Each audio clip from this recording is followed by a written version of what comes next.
존스톤, 윌키 콜린스. 2화. 프랭클린 블레이크의 도착. 1848년 6월 21일 아침, 레이첼의 생일 하루 전이었다. 런던에서 출발한 마차가 버라클 저택 앞마당에 도착했다. 마차에서 내린 것은 28세의 프랭클린 블레이크였다. 그는 몇 년간의 유럽 여행으로 한층 성숙해진 모습이었다. 키가 크고 단정한 외모에 지적인 눈빛을 가진 그는 여전히 매력적인 청년이었다. 배터리지는 현관에서 블레이크를 맞이했다. 오랜만에 만나는 두 사람은 진심 어린 포옹을 나누었다. 배터리지에게 블레이크는 단순한 손님이 아니었다. 그는 어린 시절 이 저택에서 여름을 보냈고, 배터리지는 그를 자신의 손자처럼 돌봐왔던 것이다. 블레이크는 여행 가방과 함께 특별한 상자 하나를 가지고 왔다. 그 상자는 견고한 철제로 만들어졌으며 여러 개의 자물쇠로 잠겨 있었다. 배터리지는 그 상자를 보며 묘한 불안감을 느꼈다. 상자에서 뭔가 불길한 기운이 흘러나오는 것 같았다. 레이디 버라클은 블레이크를 따뜻하게 맞이했다. 그녀는 블레이크를 자신의 조카처럼 여겼고, 그가 딸 레이첼과 좋은 관계를 유지하기를 바랐다. 사실 그녀는 은밀히 블레이크가 레이첼에게 청혼하기를 희망하고 있었다. 고드프리 에이블 화이트도 좋은 상대였지만 블레이크 쪽이 더 진실한 사람이라고 생각했다.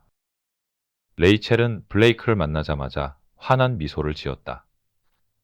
몇 년간의 분리가 있었지만 두 사람 사이의 유대감은 여전했다. 레이첼은 블레이크의 여행담을 듣고 싶어 했고, 블레이크도 그녀의 근황에 대해 궁금해했다. 하지만 둘 다 서로에 대한 특별한 감정을 숨기려 노력했다. 저녁 식사 후, 블레이크는 레이디 버라클과 레이첼을 서재로 불렀다. 그는 헝캐슬의 유언에 따라 달의 보석을 전달해야 한다고 설명했다. 블레이크 자신도 그 보석이 정확히 무엇인지는 모르고 있었다. 헝캐슬은 그에게 상자를 맡기면서 레이첼의 생일에 전달하고만 했을 뿐이었다. 블레이크가 철제 상자를 열자 모든 사람들이 숨을 멈췄다. 상자 안에는 벨벳으로 감싸진 무언가가 들어 있었다. 블레이크가 천천히 벨벳을 벗기자 달의 보석이 그 모습을 드러냈다. 촛불빛을 받은 보석은 마치 내부에 불꽃이 타오르는 것처럼 신비로운 빛을 발했다. 레이첼은 보석을 보는 순간 자신이 꾸었던 꿈을 떠올렸다. 그 보석은 꿈속에서 본 것과 정확히 일치했다. 아름답지만 동시에 두려운 느낌을 주는 것까지도 말이다. 하지만 그녀는 자신의 불안감을 표현하지 않았다. 생일 선물에 대해 부정적인 반응을 보이는 것은 예의에 어긋난다고 생각했기 때문이다. 레이디 버라클은 보석의 가치에 놀랐다. 그녀는 보석에 대한 지식이 있었고, 이것이 엄청난 가치를 지닌 다이아몬드라는 것을 알 수 있었다. 하지만 동시에 헝캐슬이 왜 이런 귀중한 물건을 레이첼에게 주려 하는지 의아했다. 그는 평생 가족들과 거리를 두고 살았던 사람이었다. 배터리지는 보석을 보며 온몸에 소름이 돋았다. 그의 직감은 이 보석이 불행을 가져올 것이라고 경고하고 있었다. 하지만 그는 자신의 생각을 말할 수 없었다. 주인의 생일 선물에 대해 하인이 불길하다고 말하는 것은 분수에 맞지 않았다. 블레이크는 헝켄슬이 남긴 편지도 함께 전달했다. 편지에는 보석의 유래에 대한 간략한 설명이 있었다. 인도에서 가져온 것이며 매우 귀중한 다이아몬드라는 내용이었다. 하지만 보석을 어떻게 획득했는지, 그리고 그것과 관련된 저주에 대해서는 언급하지 않았다. 허켓슬은 자신의 복수 계획을 철저히 숨기고 있었던 것이다. 레이첼은 어머니의 권유로 보석을 목걸이에 달아 착용해 보았다. 달의 보석은 그녀의 드레스와 완벽하게 어울렸다. 보석의 황색빛이 그녀의 피부톤과 조화를 이루며 그녀를 더욱 아름답게 만들어 주었다. 블레이크는 그런 레이첼을 보며 감탄을 금치 못했다. 하지만 레이첼이 보석을 착용하는 순간 이상한 일이 벌어졌다. 저택의 개들이 일제히 짖기 시작한 것이다.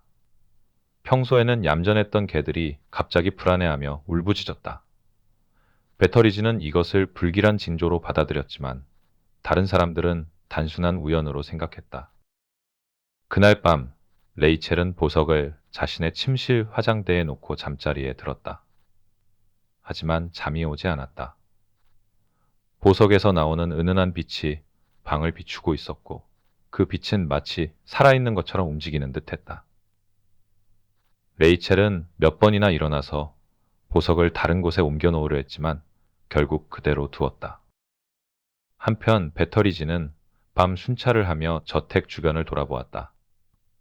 그는 며칠 전부터 목격했던 낯선 사람들이 아직도 근처에 있는지 확인하고 싶었다. 과연 저택에서 멀지 않은 언덕에 세 개의 그림자가 보였다.